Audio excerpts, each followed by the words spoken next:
الحمد لله رب العالمين والصلاة والسلام على رسوله الكريم وعلى آله وصحبه أجمعين أما بعد فأعوذ بالله من الشيطان الرجيم بسم الله الرحمن الرحيم لا تسجدوا للشمس ولا للقمر واسجدوا لله الذي خلقهن إن كنتم إياه تعبدون صدق الله العظيم. برادران اسلام اور قابل قدر شخصیات، سورج اور چاند یہ دونوں اللہ کی نشانیاں ہیں، اور ان کا گرہن لگنا یہ کسی انسان کی وجہ سے، کسی کے مرنے اور جینے کی وجہ سے، کسی کی خوشی اور غمی کی وجہ سے نہیں ہوتا، بلکہ اللہ کے حکم کی بنا پر ہماری عبرت کے لیے ہوتا ہے. قرآن کریم میں اللہ رب العزت نے ارشاد فرمایا لا تسجدوا للشمس ولا للقمر. کفار مکہ سورج اور چاند کو سجدہ کیا کرتے تھے، بعض ستاروں کی پوجا کرتے تھے، کسی کا کوئی خدا تھا، کسی کا کوئی بھگوان تھا، اور وہ ان کی پرستش کرتے اور پوجا کیا کرتے تھے. اللہ رب العزت نے ارشاد فرمایا لا تسجدوا للشمس ولا للقمر. سورج اور چاند کو سجدہ نہ کیا کرو. واسجدوا للہ الذی خلقہن ان کنتم ایاہ تعبدون. اس اللہ کا سجدہ کیا کرو جس نے انہیں پیدا کیا ہے. سجدہ کس کے لیے ہے؟ خالق کے لیے ہے، مخلوق کے لیے سجدہ نہیں ہے. آج بعض حضرات مزاروں پر جا کر کے سجدہ کرتے ہیں پیروں کا.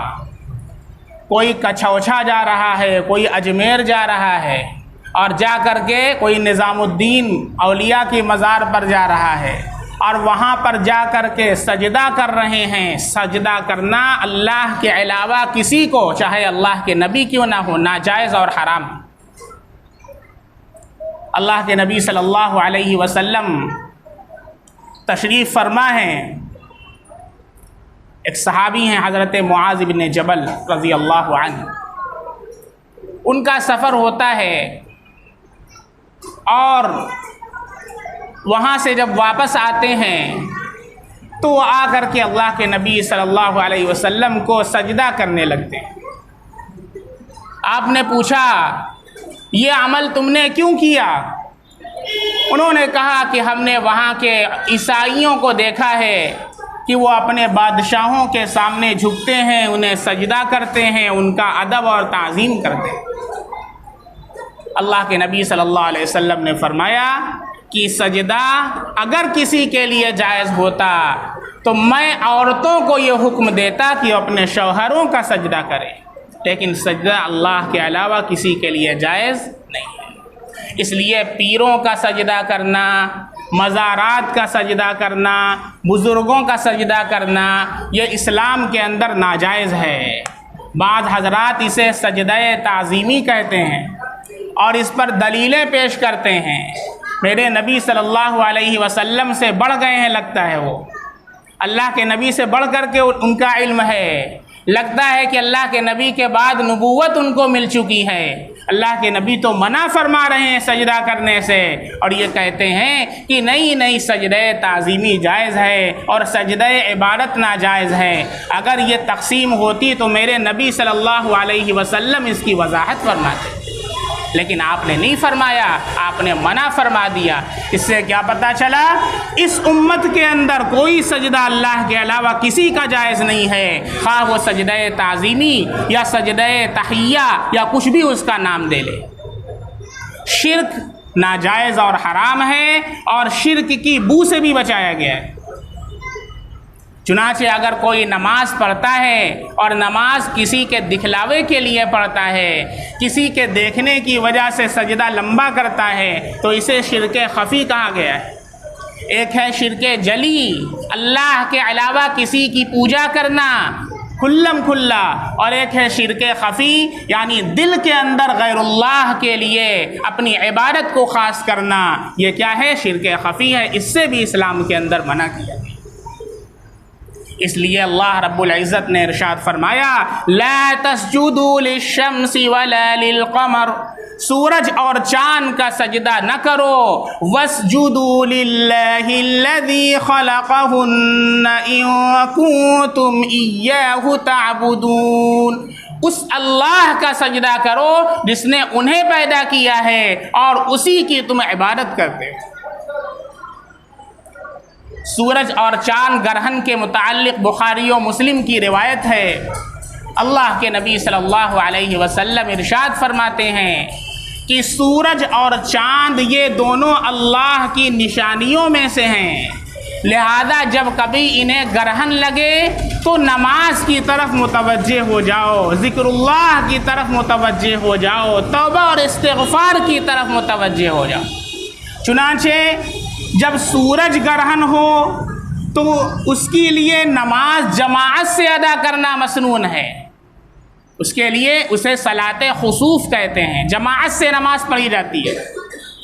اور جب چاند گرہن ہو تو اس کے لیے انفرادن تنہا نماز پڑھنا یہ مسنون ہے۔ اللہ کے نبی صلی اللہ علیہ وسلم اور صحابہ کرام کے دور میں جب کبھی سورج اور چاند گرہن ہوتا تو لوگ مسجدوں کی طرف دوڑ جاتے اور نمازوں کے اندر استغفار کے اندر مشغول ہو جاتے۔ یہ ہے شریعت کا حکم جو سورج اور چاند گرہن سے متعلق ہے، کہ اگر ہمیں علم ہے کہ سورج گرہن ہے یا چاند گرہن ہے تو اللہ سے توبہ اور استغفار کریں اور نمازوں کے اندر مشغول ہو جائیں۔ یہ ہے شریعت کا حکم۔ اب اس کے علاوہ جو باتیں چل رہی ہیں کہ سورج گرہن کے موقع پر، چاند گرہن کے موقع پر اگر عورت پریگننٹ ہو تو اس کو کہتے ہیں ارے بہنی چاقو سے نہ کاٹے وہ سبزی، نہیں تو بچوا کٹ جائیے۔ لے آؤ، الگ شریعت چل رہی ہے بالکل۔ مفتی گوگل صاحب بیٹھے ہوئے ہیں، وہ مسئلہ بتا رہے ہیں۔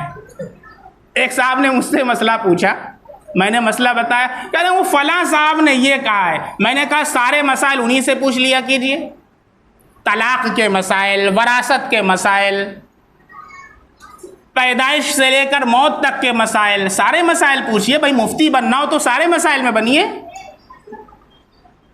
یہ کوئی اپینین دی جا رہی ہے کیا؟ آپ کی رائے مانگی جا رہی ہے کہ آپ نے کھٹ سے بول دیا؟ سارے مسائل پوچھئے۔ اس لیے دین کے بارے میں اسی سے مسئلہ پوچھیں جس کے اوپر آپ کو اعتبار ہو اور اعتماد ہو۔ جیسے ڈاکٹر سے ہم کنسلٹ کرتے ہیں، وہ ڈاکٹر جو ہمارے نزدیک سب سے بہتر اور عمدہ ہوتا ہے۔ اپنی جان کو ہم نہیں گنواتے، اسی طرح اپنی روح کو بھی نہ گنوائیں۔ جان کی بڑی فکر ہے، جسم کی بڑی فکر ہے، روح کی فکر کسی کو نہیں ہے۔ آج روح بیمار ہو چکی ہے، روح مردہ ہو چکی ہے، لیکن اس کی فکر کسی کو نہیں ہے۔ اس لیے سورج اور چاند گرہن کے متعلق بہت سی باتیں جو ہمارے گھروں میں چلتی ہیں کہ کھلے آسمان کے نیچے نہ جاؤ اور آلو نہ کاٹو، پیاز نہ کاٹو، یہ ساری چیزیں شریعت کے اور اسلام کے خلاف ہیں، ان کا شریعت سے کوئی تعلق نہیں ہے۔ البتہ جو چیزیں منقول ہیں، اللہ کے نبی صلی اللہ علیہ وسلم نے جو چیزیں بتائی ہیں، صحابہ کرام نے عمل کر کے دکھایا ہے، وہ امت کے لیے پوری زندگی کے لیے قیامت تک کے لیے مشعل راہ ہے۔ اسلام یہ صرف چند عبادتوں کا نام نہیں ہے کہ ہم نے نماز پڑھ لیا، روزہ رکھ لیا، حج کر لیا، زکوٰۃ دے دیا، نہیں۔ اسلام ایک مکمل نظام زندگی کا نام ہے جس میں پیدائش سے لے کر موت تک ہر گوشے کی تعلیم دی گئی ہے۔ اسلام is a complete way of life which leads in each and every matter of the life۔ اسلام ایک مکمل نظام حیات ہے جو پوری زندگی کے ہر گوشے پر ہماری رہنمائی کرتا ہے، ہمیں لیڈ کرتا ہے۔ یہ مذہب اسلام اللہ نے ہمیں عطا فرمایا ہے جو پوری دنیا کے اندر کسی کے پاس نہیں ہے، اور نہ کسی کے پاس اس جیسا کوئی نمونہ موجود ہے جو اللہ نے ہمیں عطا فرمایا۔ اس لیے میرے محترم بھائیوں اور دوستو، جب کوئی حکم ہو شریعت کے متعلق تو اس کے بارے میں افواہوں سے بچیں، واٹس ایپ کے فارورڈ چیزوں سے، پوسٹ سے بچیں، اور جس طریقے سے جسمانی امراض کا علاج آپ ڈاکٹر سے اچھے علاج سے کرتے ہیں، اسی طریقے سے روحانی امراض کا علاج بھی کریں اور اپنے آپ کو غلط فہمیوں سے بچائیں۔ قرآن کریم میں اللہ کا ارشاد ہے فَاسْأَلُوا أَهْلَ الذِّكْرِ إِن كُنتُمْ لَا تَعْلَمُونَ، اہل ذکر سے، جو علم والے ہیں ان سے پوچھ لیا کرو اگر تم نہیں جانتے ہو۔ اس لیے مدینہ کے اندر 7 فقہا تھے، 7 فقہائے کرام جن سے سارے صحابہ مسائل پوچھا کرتے۔ صحابہ کرام کو بھی مسائل بتانے کا رائٹ نہیں تھا۔ حضرت ابو ہریرہ رضی اللہ عنہ محدث جلیل ہیں، سب سے زیادہ حدیثوں کے روایت کرنے والے حضرت ابو ہریرہ رضی اللہ عنہ ہیں، لیکن مسئلہ بتانا ان کا رائٹ نہیں تھا، وہ کسی کو مسئلہ نہیں بتاتے تھے۔ آج کے دور میں امت کو کیا ہو گیا کہ ہر آدمی جو 2 دن 4 دن کے لیے کوئی کتاب پڑھ لیتا ہے وہ مسئلہ بتانے لگتا ہے، مفتی بن جاتا ہے، اور امت بہت آرام سے اس کے مسئلے پر عمل کرنے لگتی ہے۔ اس سے بڑی امت کے مردہ ہونے کی کوئی علامت نہیں۔ اس لیے آپ زندہ ہیں، زندہ شریعت کے آپ ماننے والے ہیں، اس لیے زندگی کا ثبوت دیجئے اور ہمیشہ محتاط رہیے، اور غلط چیزوں کے فارورڈ کرنے سے اپنے آپ کو بچائیے۔ یہ بھی آپ کے جھوٹا ہونے کے لیے بہت بڑی دلیل ہے کہ جو چیز آپ کے پاس آئے آپ اسے آگے فارورڈ کریں۔ کفا بالمرء کذبا ان یحدث بکل ما سمع، آدمی کے جھوٹا ہونے کے لیے اتنی بات کافی ہے کہ اس کے پاس جو چیز آتی ہے بغیر تحقیق کے اسے آگے فارورڈ کر دیتا ہے، بس ایک بٹن دباتا ہے اور آگے لگا دیتا ہے۔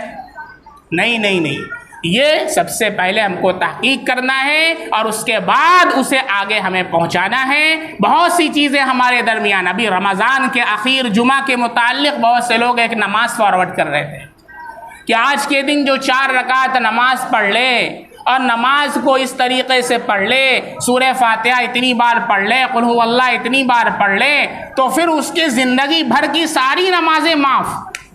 اب کون نماز پڑھے گا؟ یہ کون پوسٹ تیار کرتے ہیں؟ جو جاہل ہیں، الو کے پٹھے ہیں، جنہیں کبھی نماز نہیں پڑھنا ہے، وہ کہتے ہیں لاؤ حدیث فارورڈ کر دو، اور بے وقوف لوگ تو ہیں اٹھائیں گے وہ آگے فارورڈ کر دیں گے، اور یہی ہوتا ہے۔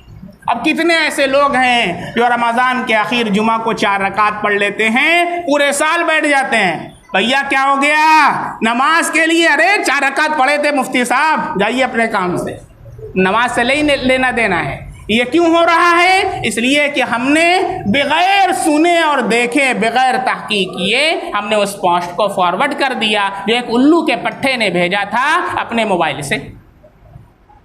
کوئی پوچھنے والا نہیں ہے کہ تو نے کہاں سے بھیجا، کیوں ہو بھیجا۔ بہت سے حضرات ہیں اس میں اچھے دیندار تک ملوث ہیں، اچھے پڑھے لکھے افراد جو ایجوکیٹڈ ہیں دنیاوی اعتبار سے، وہ بھی اس کے اندر ملوث ہیں۔ وہ دین کی بڑی خدمت سمجھ رہے ہیں، یہ دین کی خدمت نہیں ہے، یہ آپ کے لیے اور اس شخص کے لیے جس تک یہ پوسٹ فارورڈ ہو رہی ہے، آپ بھی اس کے اندر برابر کے ذمہ دار ہیں، گناہ کے اندر شریک ہیں۔ اس لیے میرے بھائیوں، میرے دوستوں، دین اللہ رب العزت نے جو ہمیں عطا فرمایا ہے، اس کے اندر کوئی چیز اپنی طرف سے نہ اضافہ کرنا ہے، نہ اپنی طرف سے کم کرنا ہے، بلکہ اسے اسی طریقے سے ہمیں فارورڈ کرنا ہے جس طریقے سے ہمارے نبی صلی اللہ علیہ وسلم نے اور صحابہ کرام نے ہم تک پہنچایا ہے۔